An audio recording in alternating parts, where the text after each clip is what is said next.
Yo! Welcome back, trainers and collectors. It is your favorite Plumber. For today's Plumber's Pick of the Day, it is going to be none other than Temporal Forces. Ladies and gentlemen, Temporal Forces is a super slept-on set. Pokemon, I believe, cut the print runs because it was just doing so bad when this was released. So there's not that much Temporal Forces out there. And I think the box is absolutely beautiful. I love the Iron Crown in the set. I love the Iron Leaves, the Walking Wake, Gouging Fire. All of them really solid. I believe I paid $280 for this box. Guys, they're still affordable, and it needs to be in everyone's collection. I don't know why I do the. That's so weird. I don't know. I just don't get it.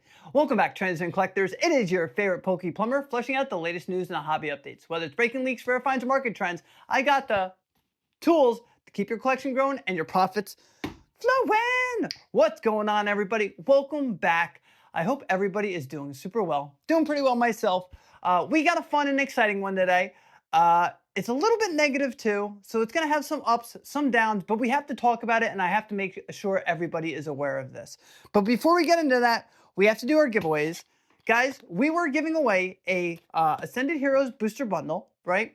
Congratulations to the one and only Gary Tan. Gary Tan, all you have to do is shoot me a message on Instagram or email me and claim your prize. Guys, for this week's giveaway, I'm going to let this one run for a couple days because this is very expensive, but to celebrate release week, we are giving away a Chaos Rising booster box. Minty mint, mint, mint, mint, and a nice, beautiful Logan's Pokeship acrylic. I'm supplying the booster box. He is supplying the acrylic. If you guys are interested in acrylics, go to the description below. Logan's Pokeship, use code Plumber5, and all you have to do is like, comment, subscribe, hit that little bell notification, say it with me now, to enter your chance to win this Minty Mint booster box of Chaos Rising. If it's free, it's for me. Guys, this is fresh out of a case. Look how beautiful this box is. Yeah, that bad boy is mint. And look at the Pyroar. The colors absolutely pop. But before we get this episode grooving and going, I want to talk a little bit about Chaos Rising. So guys, earlier tonight, I sat there and I opened some Chaos Rising. And I'm always fully transparent with you guys. With Perfect Order, I only opened, I think, one booster box and a booster bundle display case. That's it. And, you know, I was like, I really want to pull the Meowth. I'll be excited if I pull the Starmie. And that's pretty much it. After that, I just stopped opening it. Tonight, when I was opening this set, the first booster box, no SIR. Second booster box, no SIR. And then I pulled AZ's Tranquility in the third one. And I was so disappointed, right? But throughout this opening experience, it's a very small set, so it becomes repetitive. However, the illustration rares are beautiful and they're plentiful. I believe in the one box I pulled 4 illustration rares. In the other box, I pulled 5. And then in the other box, I pulled 5 again, right? The Chespin, gorgeous. Xerneas, gorgeous. Tauros, gorgeous. What else did I hit? I hit some awesome, awesome, awesome cards. I hit the Matang. I hit the Ampharos. The Clay Doll. So, like, guys, the Chespin, the Froakie. I was having a blast opening this set, and I really enjoy the arts on the illustration rares. And, of course, I want to hit that Greninja. And many people remember what happened with Twilight Masquerade. The Greninja was enough to cause chaos and create a, you know, a solid chase. Do I think this set is as good as Twilight Masquerade? I don't know, because in Twilight you were chasing the Ogre Ponds, and then you were chasing the Eevee, and I believe, what was it, the Blood Moon Ursaluna and the Sinistcha? But with Chaos Rising, I had a good time opening it, and I want to pull that Greninja. So I think I'm not even done yet. I opened 3 booster boxes so far, and I'm like, man, I really want to hit that Greninja. I think this set is going to do way better than we thought. Right now, you have so many, you know, rip and chippers that have been waiting for something good, right? Ascend is drying up or getting too expensive for them. And then people don't want to open it when the pack prices are hitting $20 because that's what they're reselling for. But Perfect Order was kind of a dud to many, right? And a lot of people got stuck with the product.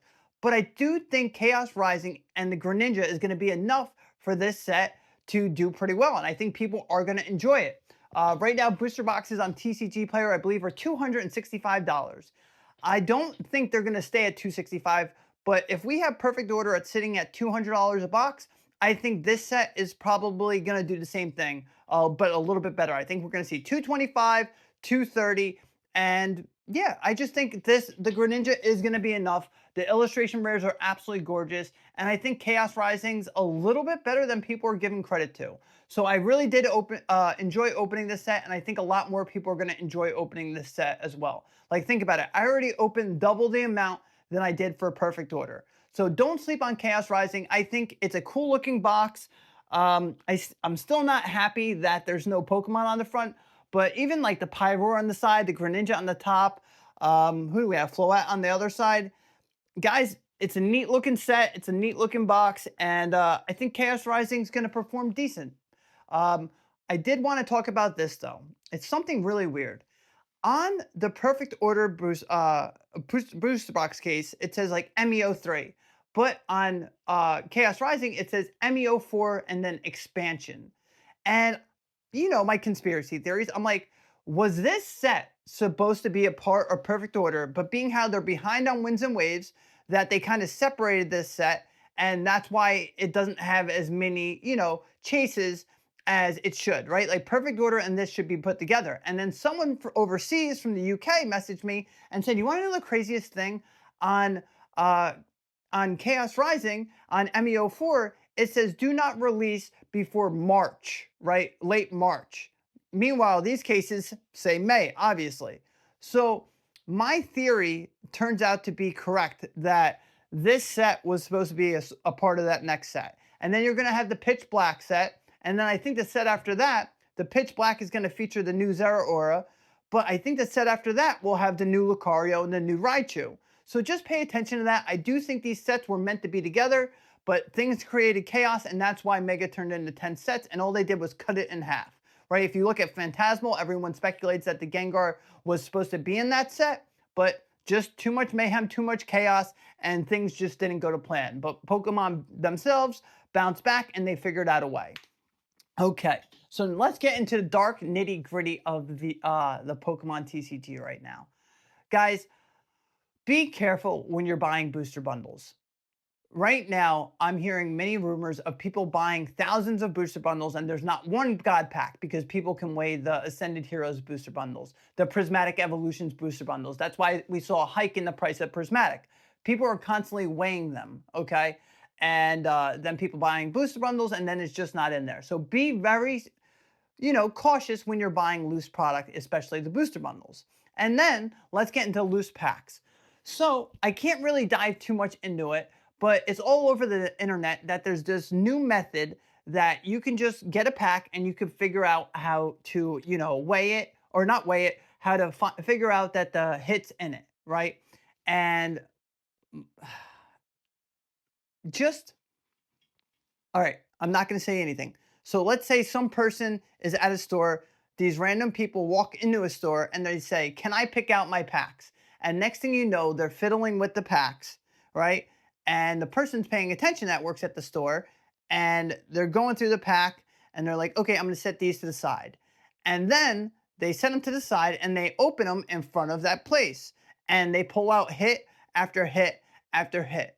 So supposedly there's a way that you could slide the back of the cards, the back 3 cards, feel for it, and then pick out the hits. So I said, you know what? I'm going to do my due diligence. I'm going to Google this and see what it is. And then I pulled up the hit method, right? The Pokemon hit method. And it's all over TikTok. It's all over Instagram.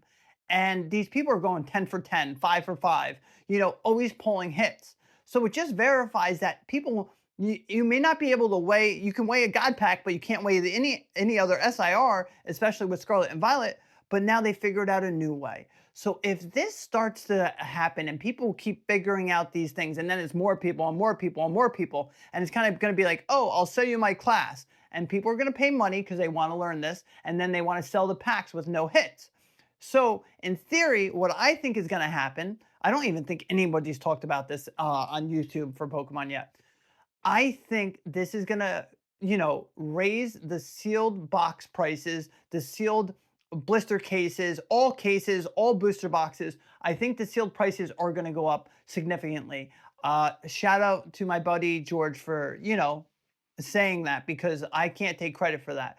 But he had a valid point that we could see sealed product start to rise even more. This is kind of going to be like the X-ray thing, but on steroids, right? People are doing this by just grabbing a pack, feeling for it, and knowing the hits in there.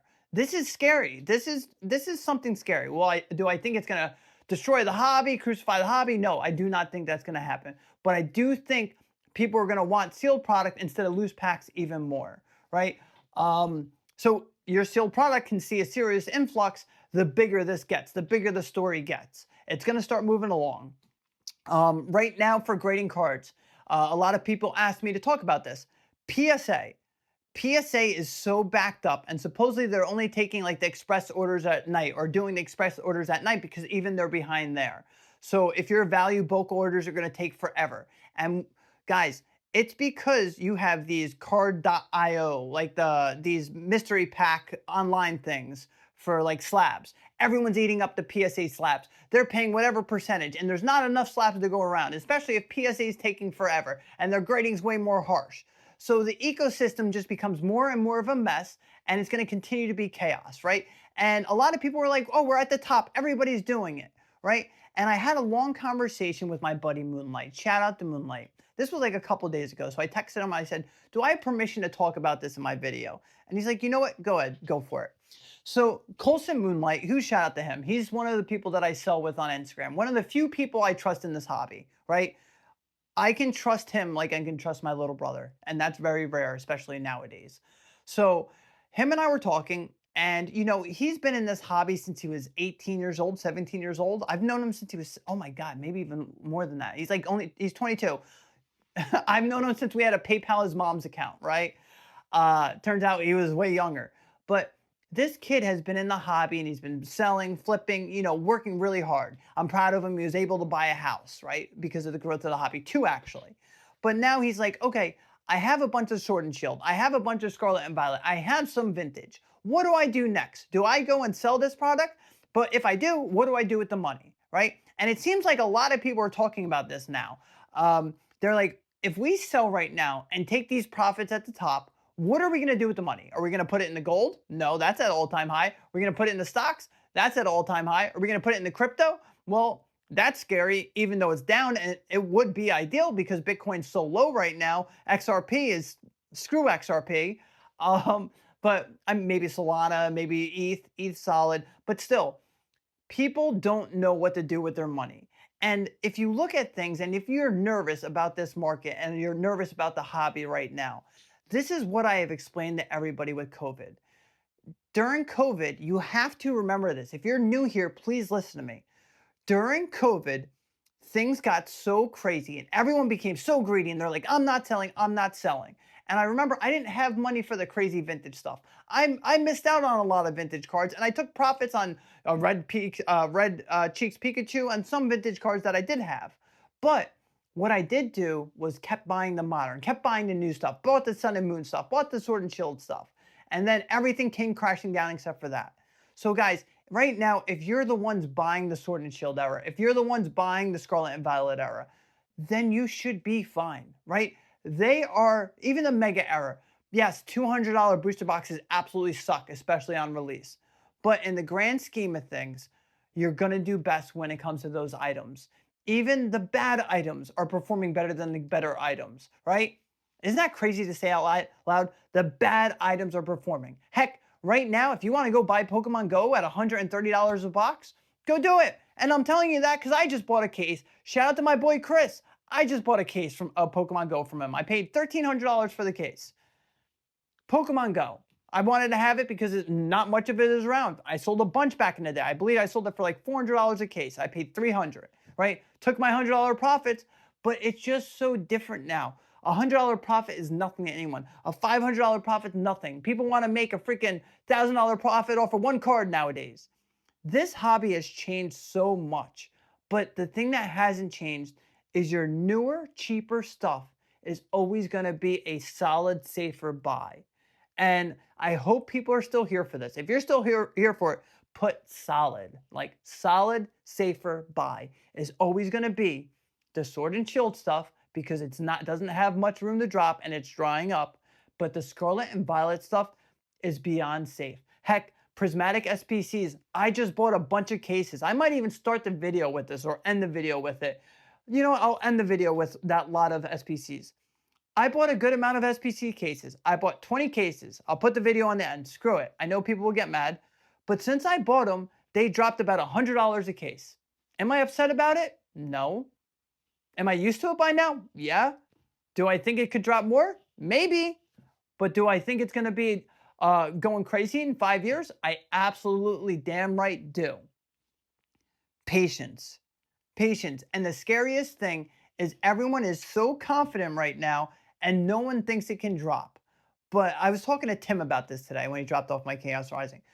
So many people are getting beyond confident. And I think that's what scares a lot of us. That scares a lot of us that have been here forever, right? Because people have this confidence and nothing's ever dropped, right? If things do drop, I do think we'll see a lot of people leave. But at the same time, you have so many people waiting on the sidelines for these things to drop and they'll go all in. Heck, I said to my buddy, I said, if a Fire Red Leaf Green booster box dropped to 30K and cut in half, you know how many people would buy it? I'd be one of them. So I just don't see it happening yet. We need more product on the market. We need to get hit with loads and loads and loads of reprints, but Pokemon's just too smart. It's just not happening. So for now, I don't see it happening. For now, am I nervous that I have, guys, I don't even want to say how much I have into this, but I'm one of the 1%ers. It's nerve-wracking, right? But that's why I never put all my eggs in one basket. That's why having a house is important. If you're watching this video and you have 250 grand in Pokemon, but don't have a house and live in your parents' basement or live in a tiny apartment, then maybe go into real estate. Because you know what? I don't know if that's the option either, because I'll tell you one thing. When I bought my house, I sold my crystal set. I sold my Koro Mew, my shiny Gyarados 10, my Gold Star Gyarados 10. And that helped me get my house to redo my house. But if I sat in that apartment for 2-3 more years, I would have been able to use 3 cards to buy the freaking house.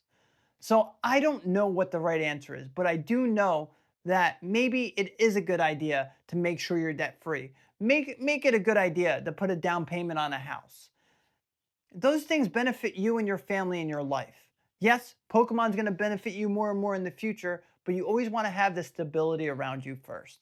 It's a big risk, guys. We're dealing with cardboard, but the thing for me is I love the cardboard. I have nostalgia for the cardboard. It's just nobody has the right answer right now. And if anyone says they do, they're full of shit, right? Like, enjoy it while it lasts. It's not going to last forever, but just make sure that when it goes down, you have a little bit in your nest egg. And I think that's important, especially today. Yeah, especially today. But yeah, I think I'm going to end the video with that huge amount of prismatic I got. But it dropped since I bought it. Don't fret. You know, don't fret. Just keep it churning and burning, baby.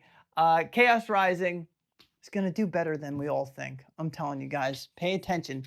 If we haven't learned anything from the Charizard, all it takes is one solid freaking chase. Guys, I really want to do this Pokemon for Pokemon pronunciation of the day because it's in this set and I hear people pronounce it wrong. So let's pull that bad boy up and let's do it. Come on. Here we go. You ready for this? It is Chin-Chi-No. Chin-Chi-No. Not Sin-Chi-No. Chin-Chi-No. A special oil that seeps through their fur helps them avoid attacks. The oil fetches a high price at market. I think I did this one. Just remember, Chin-Chi-No. Like, comment, subscribe. You guys truly are the very best. And stay till the end of the video because I'm going to show you something cool that I picked up. Love you guys. Yahoo! What's going on, everybody? Here we have a bunch of prismatic SPCs. And guys, I was telling you about it, and I said I'm about to make a play on them. And I'm just showing you that I absolutely practice what I preach. Since I bought these, they might have dropped a little, but that's okay, because it's always about the long term. Yeah, I like them. I think they're a fantastic buy, and I think we had the perfect opportunity. And they might even drop more, and if they do, you should absolutely take advantage of it. And I just got to give out a huge shout out to the one and only Cole the Poke Hive. Let's get into the episode.